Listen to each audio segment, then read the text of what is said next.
Dan, we can start off with you. Just share a little bit about who you are, what you do, and then we'll move over to you, Allan. Yeah. All right. Well, I'm going to throw the first curveball, and I'm going to introduce my brother because I got to go first.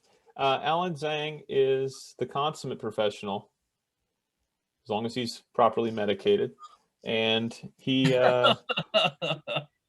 he has taught me more about negotiation, particularly sales and procurement negotiations, than anyone else in the world. And he has a lovely wife and 6 beautiful children spread all across the United States, including a few still in his own home.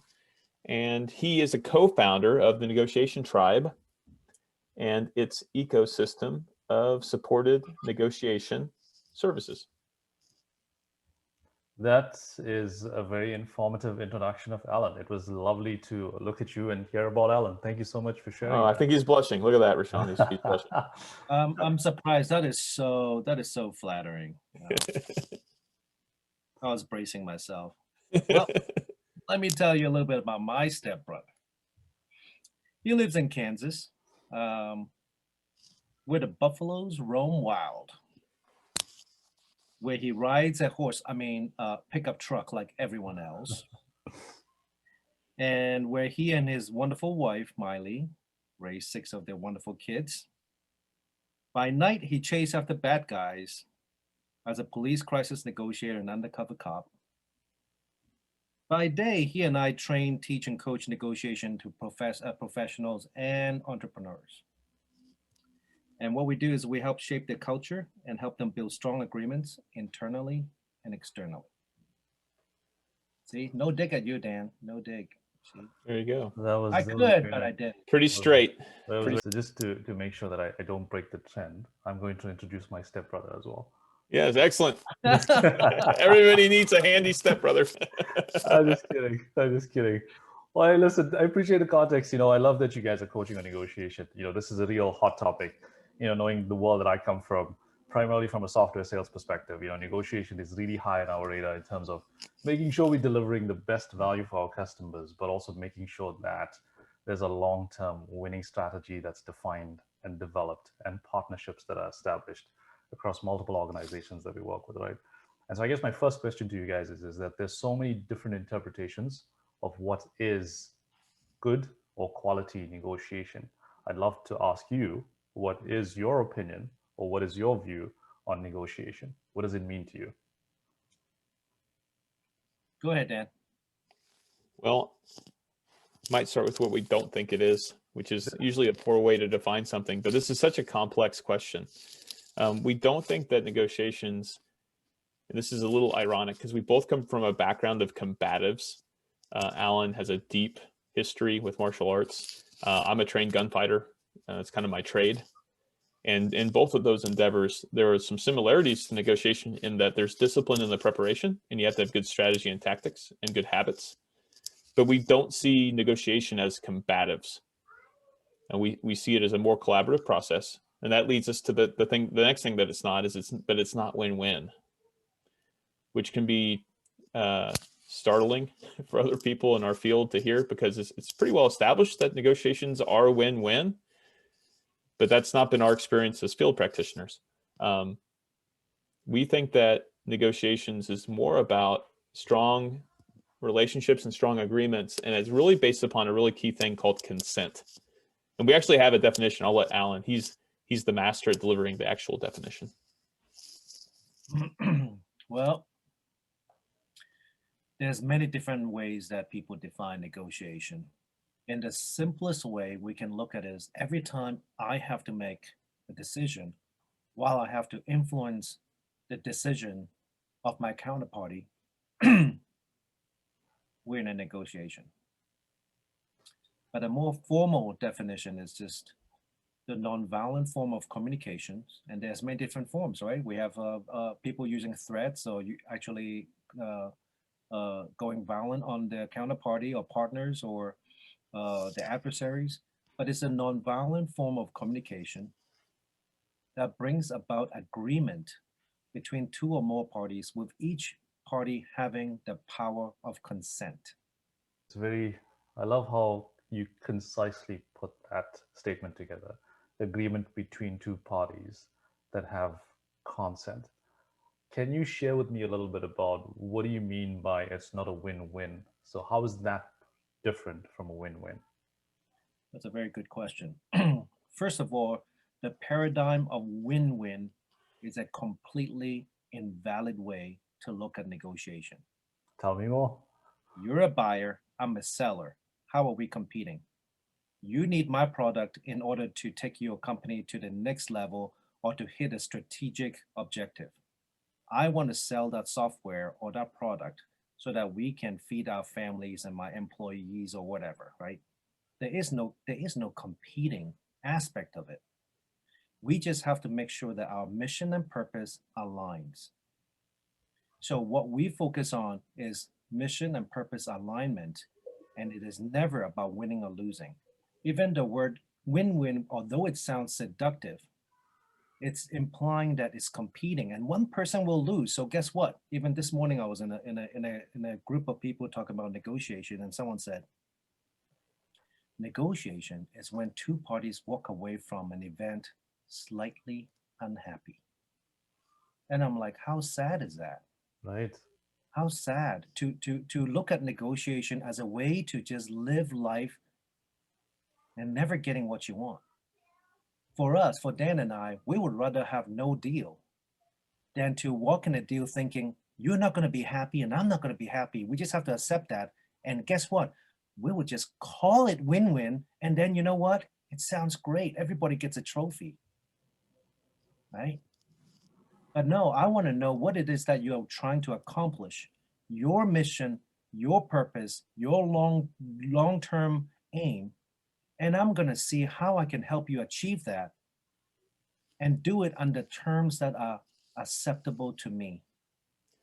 I used to hear win-win, Rashawn, and I'm like, yeah, I can allow that as a good definition of negotiations, or as a description of the negotiation process, because I took it to mean we both accomplish our mission and purpose. And if that's the case, then wonderful. But I've come around on that, and largely because of Allan's experience and my experience, where that's not what people mean when they say win-win. They both mean, well, we both get something. And what that usually actually looks like in the real world is compromise and an avoidance of conflict. And oftentimes, the people that approach it as win-win, if the other parties actually win-lose, they're probably going to lose. It's going to get bloody. Right. And because if win-win guides your tactics and your strategy, then you're opening yourself, you're becoming vulnerable in a way that's not healthy, and it can lead to bad agreements, and it does not lead to stronger relationships and partnerships, kind of like what you mentioned. Like that's an ideal outcome of a sales cycle when it's done properly, is you have a strong connection to your vendor as from the buyer side, and you have a strong connection to your client from the sales side. And when you win-win, we've just seen over and over again, it leads people down really dark paths. That's so again, incredible context, right? And just to make sure I'm following you, is so you're saying I guess what you're saying negotiation is outside, above and beyond a win-win, is getting to a central point where there's consent on both sides, but there's a definition of what each other is happy with, right, Allan? Is that the accurate way of understanding your overall summary? We actually don't focus on happy. Okay. Like that happiness is something that is ill-defined. Yeah, it's an emotional state that can change. And that's why sometimes you've seen people who have a deal and then later a few months they say, we're not happy with it. Well, what changed? It's the same deal. It's because their situation and their conditions have changed. So the previous deal that they struck 2 months ago is no longer valid. In a good negotiation, both parties have to continually look at what's working and what's not. And once you start a relationship, negotiation never ends. It never does. So we have to refine it. And sometimes as soon as the contract is signed, people already want to change it. Shouldn't every business that's selling products regardless of the size of these products, and businesses that employ people to do buying for large projects and investing in large amounts of money, have practices in place for these type of negotiation skills and teachings? And I'd love to get your opinion on that in terms of what you think about that, and why do you coach on negotiation? Why do you think it's important to do that? Dan, you want to go first, or you want me to? Yeah, because it's about habits. It's very much, it's a human performance activity. So hockey, right? Can you learn hockey from reading a book? Can you learn it from watching a series of YouTube videos? I would answer no. No, absolutely not. How you learn a human performance activity is there is some study involved, but mostly you're learning with other practitioners. You're developing your own style. You need core principles, right? You need to understand the rules of the game, right? You also need to understand when the rules don't apply. You need to have strong ethics. In any human performance activity, you better have a good ethical foundation. But mostly you need to develop good habits. And in hockey, there are a set of habits that you must have, whether that's discipline in skating, passing, puck handling, shooting, or blocking, right? There are core habits, skills, you could say, that have to become second nature because the puck moves so fast. Translate that to negotiation. There are a core set of skills that you need to develop in the habits because the emotions and the tactics and the techniques and the biases happen so fast. It's going to become reflexive at some point, and then that means he or she who has strong habits will be able to honor their mission and purpose.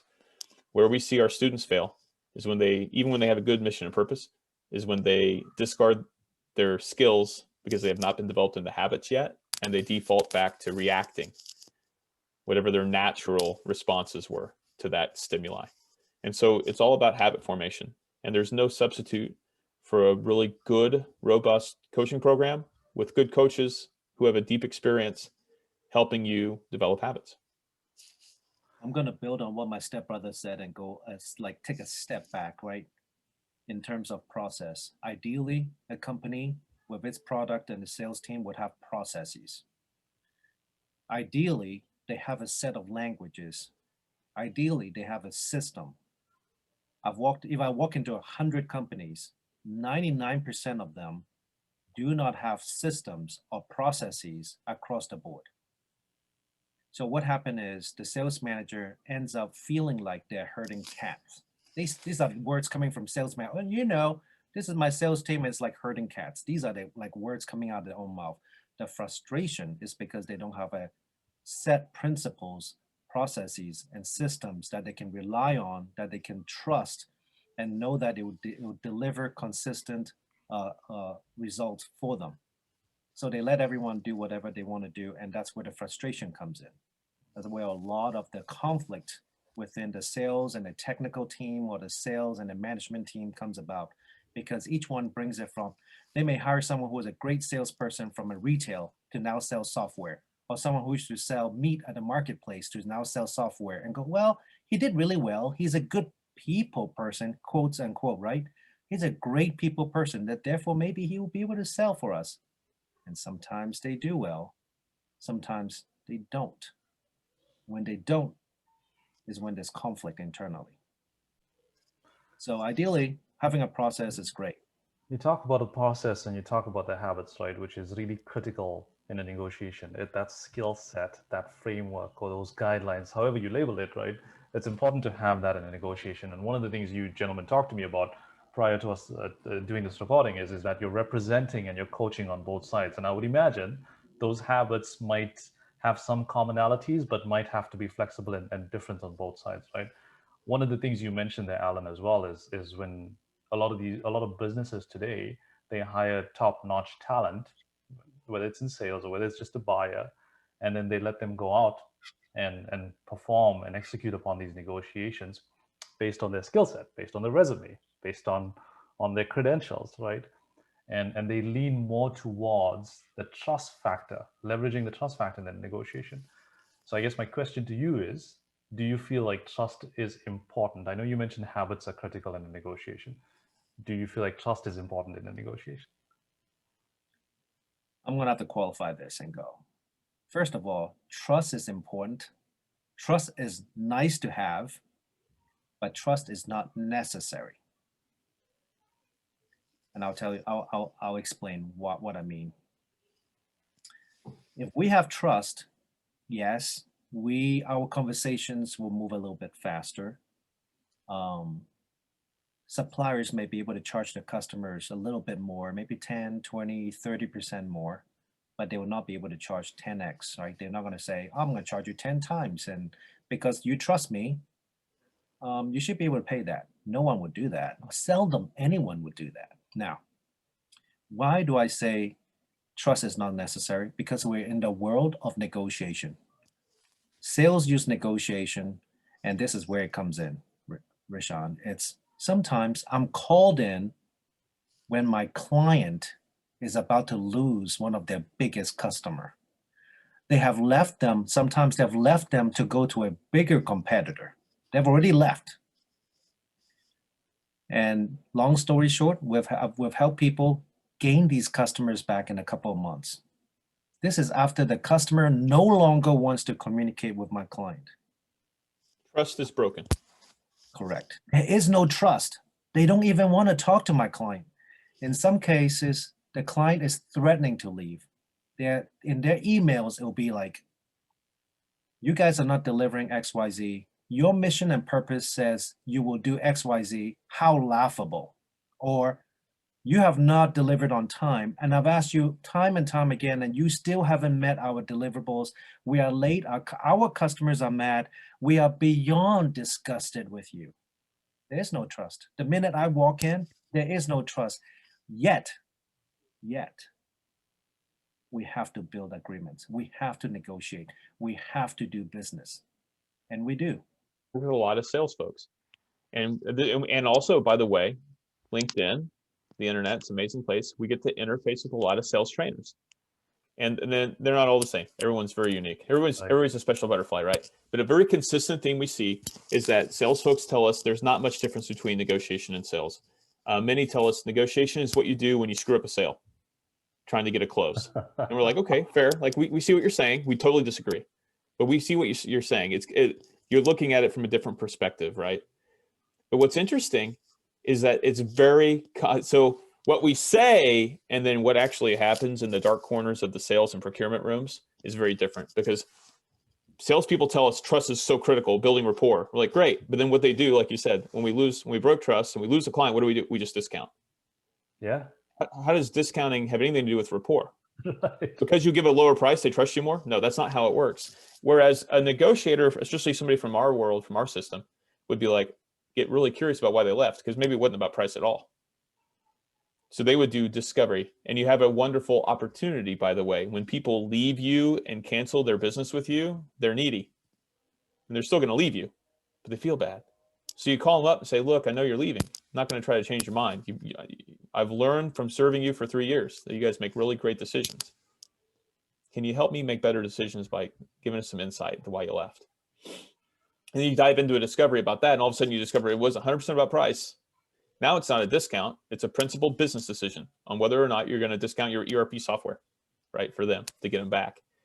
Or you find out it has nothing to do with price. It has to do with some other deliverable, or it has something to do with a specific relationship from their team to your team.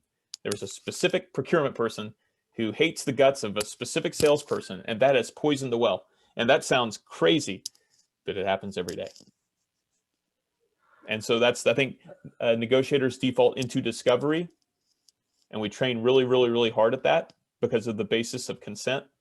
It requires you to know the positions and interests of your counterparty very, very well. And I think that's, maybe that's one thing we really emphasize, maybe more so than sales. Some salespeople really dive into that aspect. And then I tell them, be careful, because you're really flirting with negotiation now. Let's change that dynamic a little bit there, all right? Because what also happens, in addition to reacquiring a customer, taking a few steps back prior to actually closing and aligning on a transaction with the customer or with the buyer, is sometimes you'll have a framework in place, you'll have a process in place in terms of your gives and your gets, your wins, your win-win, or your wins and your losers, all right? That's kind of typical. And you find yourself in a position, let's just say you're the seller, for example, in the same scenario we talked about, but taking it a few steps back in terms of the sales stage, you find yourself in a position where you've put your best foot forward in terms of positioning your value, but you have a customer that's giving you an ultimatum. You have a buyer that's giving you an ultimatum. And so sometimes, well, I guess more often than not, emotion can supersede those processes and those frameworks and those methodologies of the gives and the gets, the win-wins, the wins and the losers. And so emotion can take over, and you're like, you know what? As a seller, if I don't go to the maximum discount, if I don't go to the floor with this deal, it's done. There's no other way. And I'd love to get your opinion on how to overcome that natural behavior that regularly occurs. This is funny because one of my mentor, Jim Camp, wrote a book called Start With No. Okay. A lot of people misunderstand the title, and they read the title and they think they know the whole book. Oh, it's about me telling other people no. Well, it's not. It's about us asking for no. If you ask for a no or you invite a no, it does a myriad of things. And one of the many things, it lowers the barrier of trust. And it also allows the other person to make their own concessions without you even asking for it. Okay, so it goes like this. Well, what you said is, the ultimatum is a threat. So there's a lot of dynamics. I can talk about a few hours about this. The other party uses ultimatum on you. You feel pressure to make a deal. You go to the lowest floor. Next time you have another customer who wants to pay you premium, who are you going to want to serve? The premium. Correct. In a crisis, and I have to deal with many Asian countries. Last year in January and February, when supply chain was shut down and they couldn't find a product that they want, who do you think the supplier will service? The one who gave them, who took care of them, or the one who squeezed every single penny out of them? Who had products to sell? Just think about that for a minute. You can threaten people for a short period of time. Dan and I are not interested in short-term deals. We help people build long-term agreements that doesn't fall apart easily. Okay? So ultimatum are threats, and they work for a short period of time. The problem again is if you compromise and go to the floor, the person who did the threat now feels like you were about to gouge me until I threatened you. Do I trust you? Because you were talking about trust earlier. So if you want to build trust and you compromise on your price and you go down to your floor, are you building trust, or are you telling the other party, you know what? I just gave you a BS price earlier, but so next time, please threaten me and I'll go to the floor for you. Humans are adaptive. 100%. Yeah. Now think about that. So what's interesting is it's a spectrum too, Rashawn. I mean, you've brought up ultimatums. There's threatening to walk away. There's making stuff personal. There's creating phantom competitors with phantom proposals to drive your price down. There's this whole spectrum of deception and aggressive tactics. And it's very common so we don't teach it to deploy it, but we have to teach it so that you know how to manage it when it happens to you. And what's interesting is with Allan's deep experience in the business side, I'm no stranger to threats. I've had people try to kill me. So that's why I think our coaching programs are very successful, is because we can talk about the human dynamic of when they make an ultimatum, stay in their world. What's that mean? What neediness and pressures are they under that they have to deploy that tactic? And let's do some discovery about that before we have to answer. There's a reason why they're talking to us, so let's find out why they've chosen to talk this way. Because we have consent still. You know, Allan, you gave me the chills there when you talked a little bit about the reduction in your credibility based on the bullshit price versus the floor price, right? And it's so interesting how that can happen, right? How that reaction to an ultimatum can really reduce your credibility. And I love how you talked about, well, we're getting into a situation not to just be threatened by an ultimatum, or not just to create a setting where we're not serving the premium customers, or we're creating a habit of serving premium customers, right? It's playing that infinite game, right? It's just playing that long game. It's playing that long-term partnership game. And I'd love to just double click for a second on when you talked about the starting with the no. What do you specifically mean by that? Is that is that a way of starting a negotiation conversation by giving and providing every reason why it shouldn't happen? Or No. is it refusing to deliver on everything that's being asked for, or something else? Very good question. The theory and the principle and the tactic is this, is to help the other person feel safe to share information with us. Because without that information, we are really negotiating against ourselves. We're making assumptions based on fear. We think that the ultimatum is real. So we'll have to invite the no. So it'll be something like this. So Rishan, I hear that you need us to lower our price, and $100 for this pen isn't going to work. Does that mean that if I cannot lower my price, that there is no deal here? Are you rejecting our proposal? Or are you officially saying no to this deal? The minute you say, well, no, that's not really what I mean, then I know that the person who just right there compromised is not us. It's the other party making the ultimatum. You see that? Was the biggest challenge with that is many people, and I think both of you obviously have seen this way more than me. Many people have a problem with saying, "Hey, Alan, hey, Dan, are you telling me no? Are you Fear, saying this is fear. Look, we can talk about this all day long, Rishan, but you know why Dan is so critical? And I couldn't develop the program that Dan and I are developing without Dan because of this. Because intellectually you can know all this stuff, but without the ability to train and to be coached into the habits of handling adrenaline dump when someone is threatening you, to lower your voice, slow it down, be calm, and be curious and calm, and not even let your voice shake. In order to do that, you have to have someone like Dan coach you through the whole process. What's it? He calls it the like was it fear inoculation or stress inoculation. Without going through that process, all you have is intellectual knowledge. And to a field practitioner, that's garbage. I like to take away everybody's life preservers and make them swim in the deep end.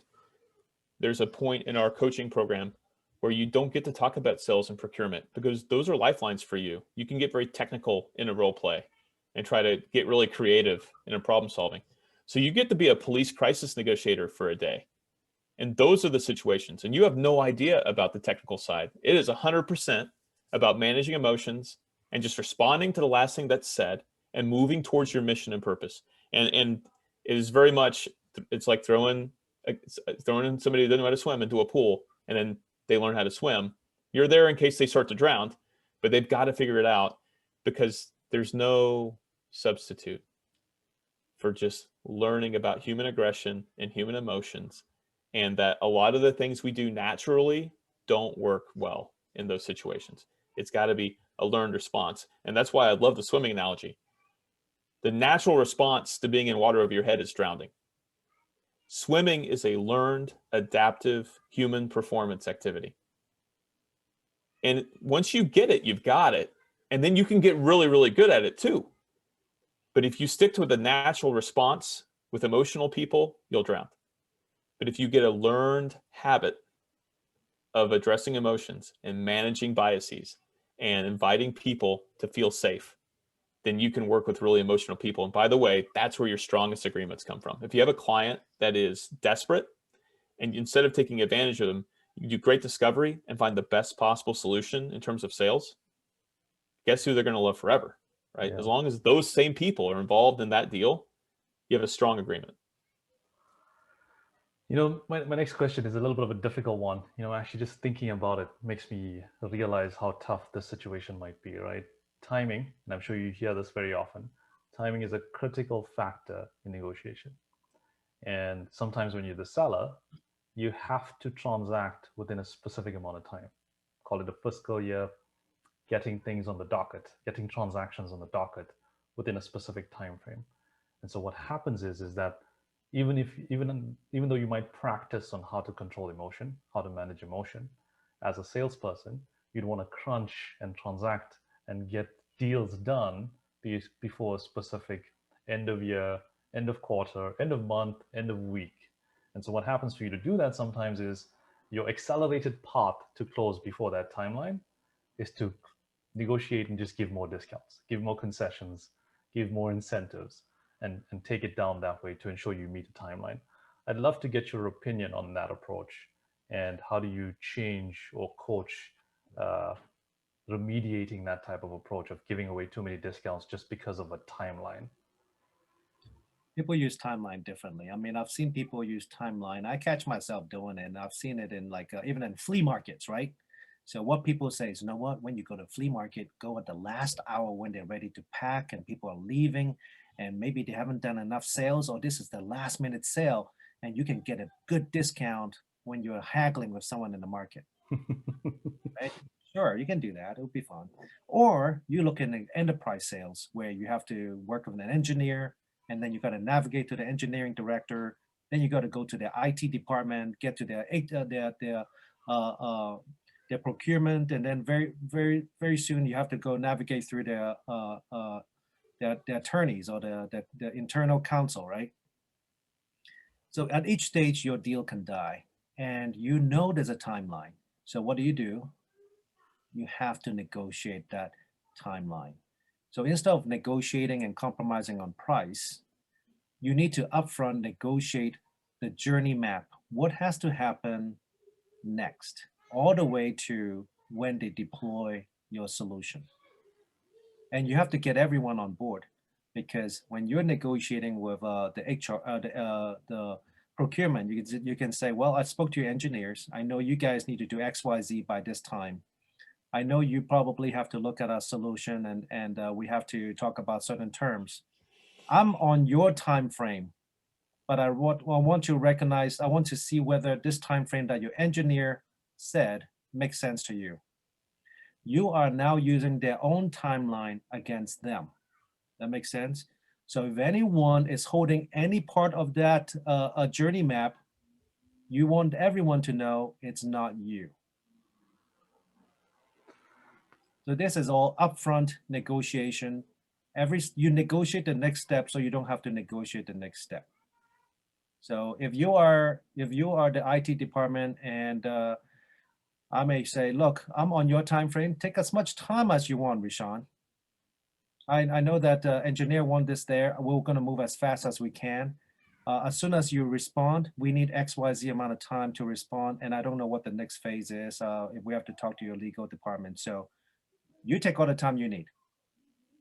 But you know now that if you stall and create a time pressure down the road later, that's on you, not me. And I'm going to enlarge the decision-making circle.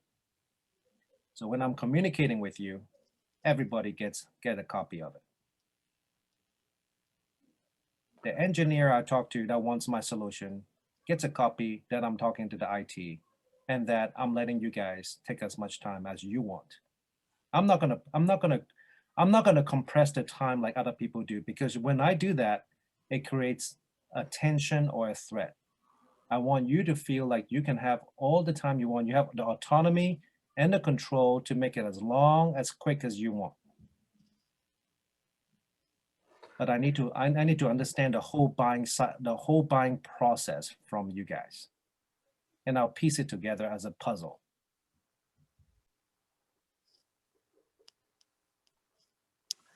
There's a lot there, and sometimes what happens is leaders end up putting those type of timelines on the people that are actually selling and doing the negotiation. And so I'd love to get your opinion on what is the role of a leader in a negotiation like that. So one of the most critical things that negotiators do is we manage bias. We recognize it for what it is. We examine it to see if it's a bias or it can be helpful.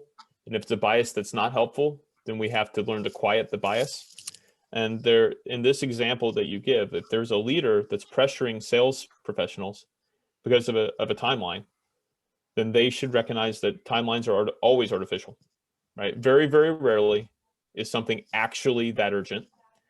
And that we use quarterly benchmarking to organize the year. But the mission and purpose is not to meet our benchmarks. The mission and purpose is what? To grow the company through better selling, I would suppose, something like that. So if I had somebody that was about to close a major deal and could get really great terms to create a strong agreement, and the only thing holding them back is they feel a need to discount because of a timeline that I and the company have imposed, then I hope that's negotiable. Gentlemen, thank you so much for being here. I appreciate you doing this, as always. One last question before you leave. Where can people find you? Well, Allan is probably in his lair, or he's on LinkedIn. Probably on LinkedIn. LinkedIn. I'm on LinkedIn. You can find me on LinkedIn. I'm there as well. It's free and it can't hurt. And we have a pretty special community of people that are just really interested in becoming more habitual and better negotiators. It's called the Negotiation Tribe. And we meet at least monthly at a free Q&A, kind of like this, actually. Excellent questions, Rashawn. And we bring in a guest and we just kind of hash out some aspect of negotiation so everybody can get their input. We have some workshops that go on there as well, and a lot of just daily interaction, building up everybody's habits and skills. So LinkedIn, look for Allan Tsang, Tsang, or Dan Oblinger. I'm sure you'll drop it in the show notes. I definitely will. Thank you very much. And one last thing, be nice to each other. Yes. It's like Dad telling us to be nice.